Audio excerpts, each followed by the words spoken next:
My name is John, and this is Pepea Stories of Change.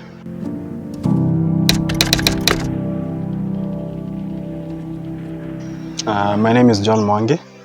I'm the Monitoring and Evaluation Officer at PDO, and also the project manager of the Pepea project, and also the Pepea Founding Chair.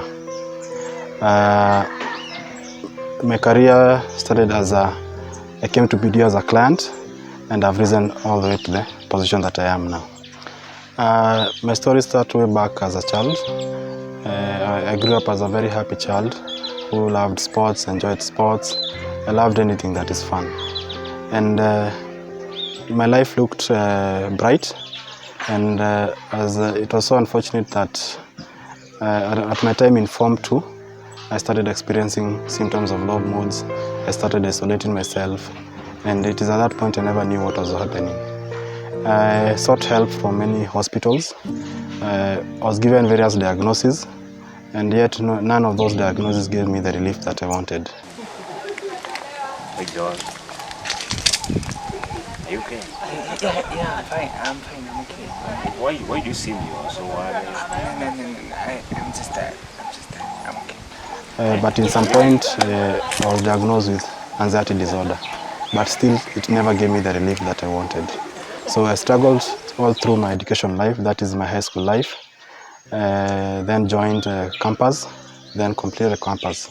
But all along I struggled with that emotions of starting isolating myself, low moods, lack of hope, having suicidal thoughts, and I never knew what was happening. So I completely isolated myself. But after completion of my university, in some point in 2019, is a point where I attempted suicide twice. It is at that point that my family saw this is a case that needs to be addressed by a mental health service. Manze, uko poa?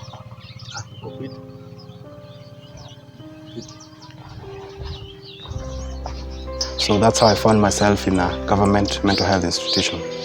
My experience in a government health institution was I was abused. All my human rights were violated, and it's a place where I experienced so much trauma because of that experience. But at that point I used to tell my family I really want to get out of this place, and my family will tell me, where can we find another help? Yet this is the only place that we know that we can find help. But they really moved mountains for me, and they were able to find a private practicing psychiatrist and PDO. So the first thing I was told is I was released from the mental health facility and went to see the private practicing psychiatrist. So it is at that point that I was diagnosed with severe depression and anxiety disorder. And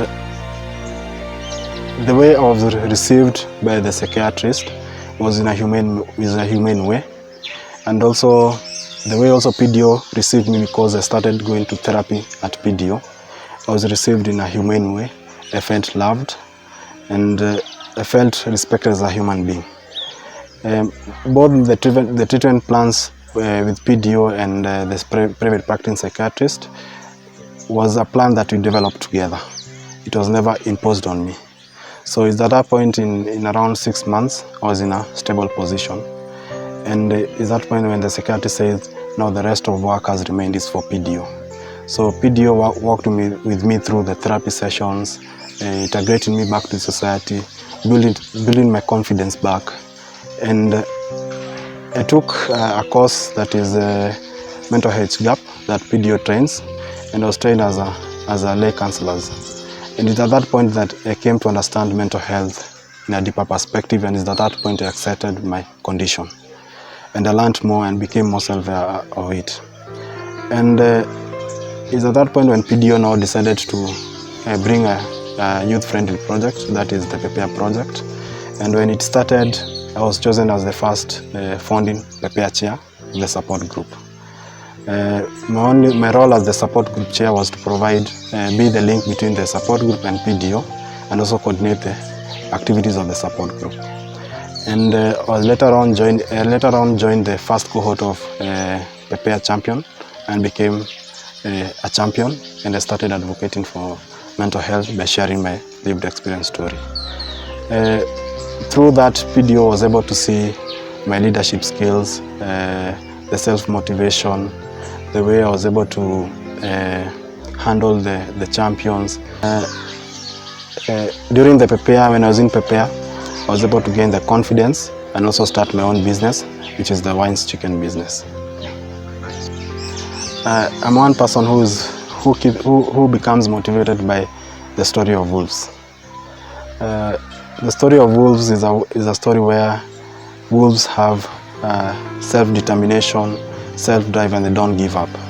And they have a very strong bond. So when I read the story of wolves, is what keeps me motivated, and it's what motivates me.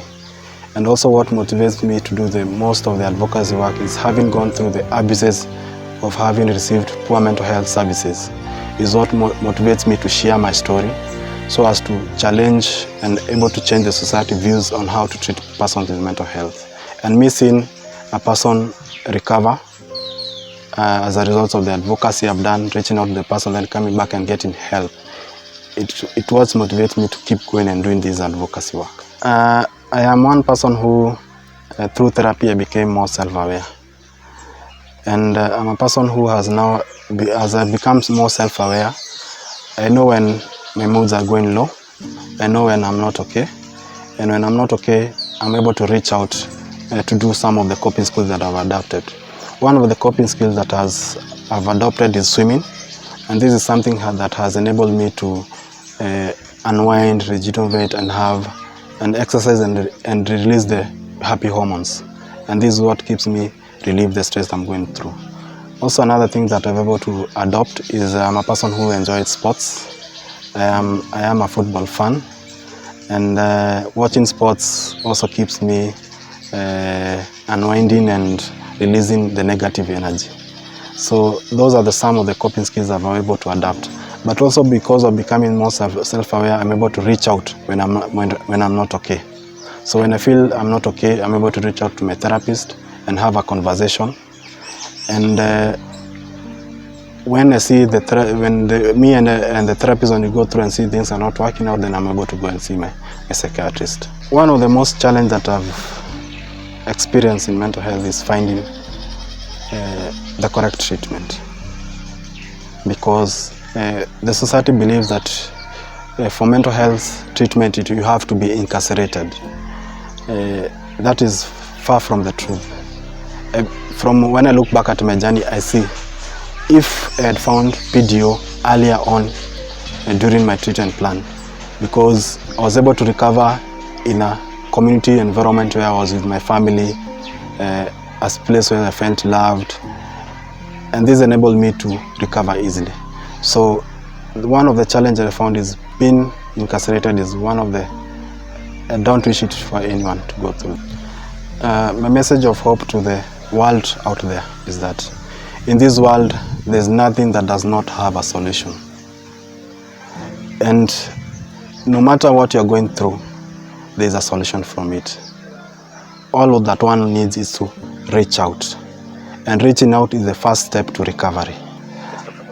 I was able to start my own business, which is wines chicken, at a point when I started becoming stable. And this is despite me having a mental health condition. And also I continue practicing my role as the monitoring and evaluation officer at PDO, and also running the support group. And this has not limited me from achieving anything, because I continue practicing this role and also be able to manage my mental health condition. I've not been less productive as anyone else who does not have a mental health condition. So the stereotype that people have that persons with mental health condition cannot achieve anything in life, that is far from the truth.